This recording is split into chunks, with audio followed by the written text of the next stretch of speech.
ഈശോമിശിഹായ്ക്ക് സ്തുതിയായിരിക്കട്ടെ.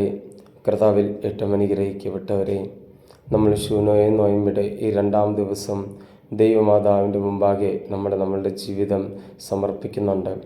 ദൈവമാതാവ് കർത്താവായ ഈശോമിശിഹായോട് നമുക്ക് വേണ്ടി നിർബന്ധമായി മാധ്യസ്ഥം വഹിക്കുകയും ദൈവമാതാവ് നമുക്ക് വേണ്ടി പ്രാർത്ഥിക്കുകയും ചെയ്യുന്നു. ഇന്ന് ഈ ഒരു ശൂനോയെ നോയമ്പിലെ 2-ാം ദിവസം നമ്മൾ എടുത്തിരിക്കുന്ന സുവിശേഷ ഭാഗം വിശുദ്ധ യോഹന്നാൻ എഴുതിയ സുവിശേഷം 19-ാം അധ്യായം 25-ാം വാക്യമാണ്.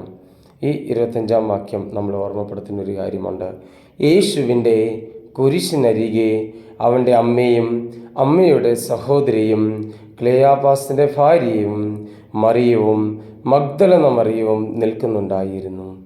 നമുക്ക് മനസ്സിലാക്കാൻ സാധിക്കുന്ന ഒരു കാര്യം, കുരിശ് രക്ഷയുടെ അടയാളമാണ്. സ്ലീബ രക്ഷയുടെ അടയാളമാണ്. കുരിശിൽ നോക്കിയവരെല്ലാവരും രക്ഷ പ്രാപിച്ചു. പ്രത്യേകിച്ച് നമ്മൾ കുരിശ് വരയ്ക്കുമ്പോൾ നമ്മൾ ഈ കുരിശ് വരയ്ക്കുന്ന അതേ നിമിഷം സ്വർഗത്തിൽ നിന്നും കർത്താവിൻ്റെ രക്ഷ നമ്മൾ ഭൂമിയിലേക്ക് സ്വീകരിക്കുന്നു.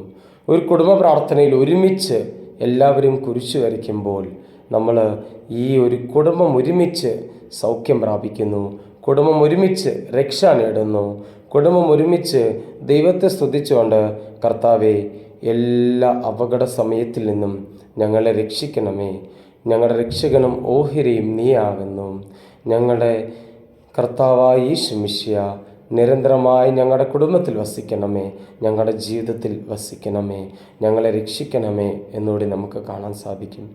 ഇവിടെ അമ്മയും അമ്മയുടെ സഹോദരിയും ക്ലെയോപ്പാസിൻ്റെ ഭാര്യ മറിയവും മഗ്ദലന മറിയവും എല്ലാവരും കുരിശിൻ്റെ അരികെയായിരുന്നു. കുരിശിൻ്റെ അരികെ നിൽക്കുമ്പോൾ ഒരു പ്രത്യേക ശക്തിയാണ്. കുരിശിനോട് ചേർന്ന് നിൽക്കുമ്പോൾ ഒരു പ്രത്യേക അനുഗ്രഹമാണ്.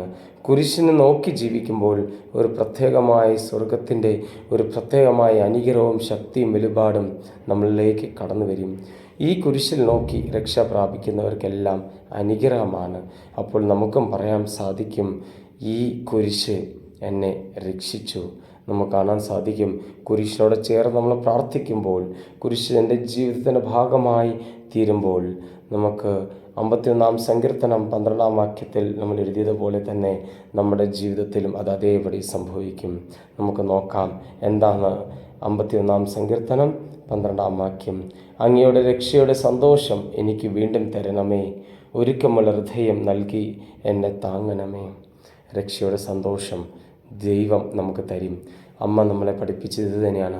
കുരിശിനോട് ചേർന്നിരിക്കുക, ഈശോയോട് ചേർന്നിരിക്കുക, ഈശോൻ്റെ ജീവിതം നമ്മുടെ ജീവിതമാക്കി മാറ്റുക. ഈശോ ചെയ്ത എല്ലാ പ്രവൃത്തിയും ഈശോ ചിന്തിച്ചതുപോലെ നമുക്കും ചിന്തിക്കണം. ഈശോ എത്ര നന്മയുള്ള വ്യക്തിയാണ്, ഇത്ര നന്മയുള്ള ഈശോ ആണ് നമ്മുടെ ഇടയിലുള്ളത്. ആ ഈശോയെ പോലെ തന്നെ നന്മയുള്ള ഒരു വ്യക്തികളായി നമുക്കും തീരാം. സർവശക്തനായ ദൈവം നമ്മളെ അനുഗ്രഹിക്കട്ടെ. ആമീൻ.